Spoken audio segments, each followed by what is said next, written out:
The girl who almost lost her faith. There were two Muslim girls who had been best friends since childhood.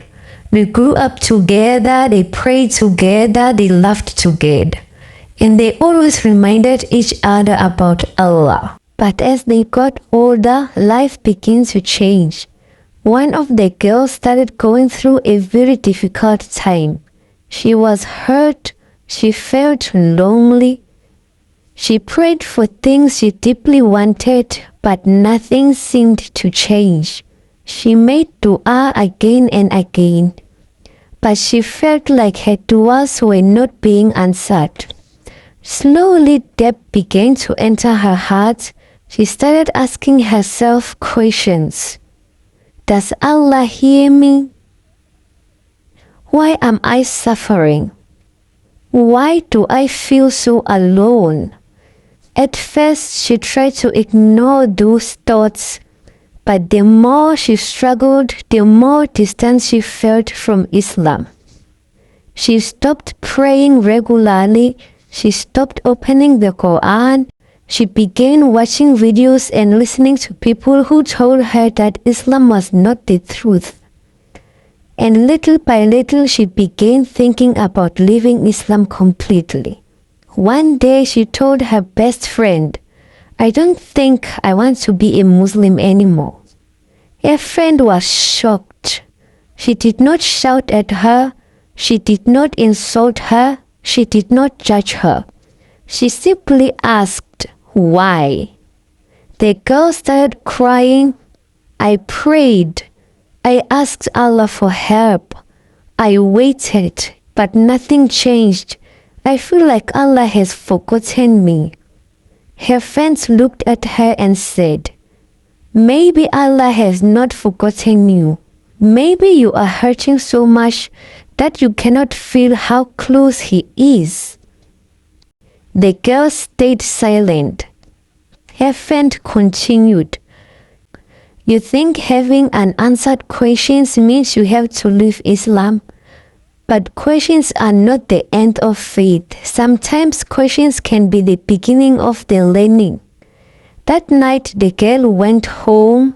She sat alone. For the first time in a long time she opened the Quran. She did not feel perfect. She did not suddenly have all the answers. But she made one simple dua. "Allah, if you are really there, guide me."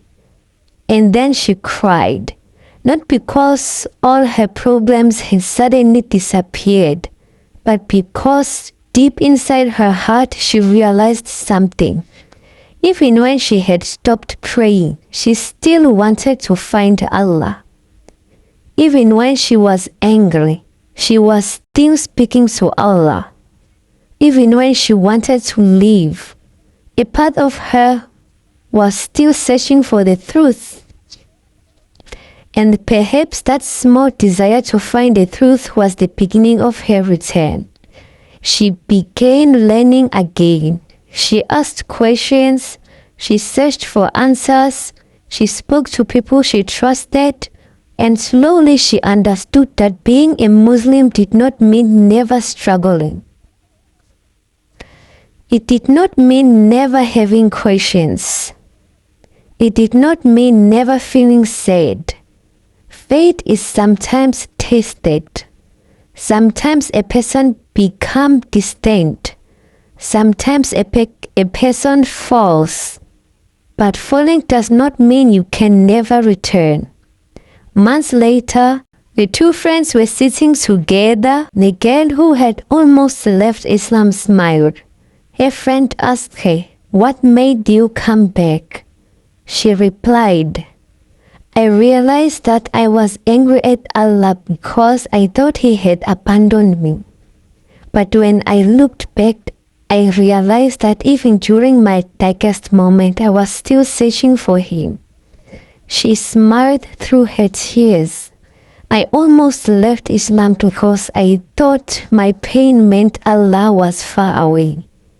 But now I understand that sometimes the hardest moment can bring us back to Him. And from that day forward, she never pretended that she had never struggled. Instead, she used her story to help others.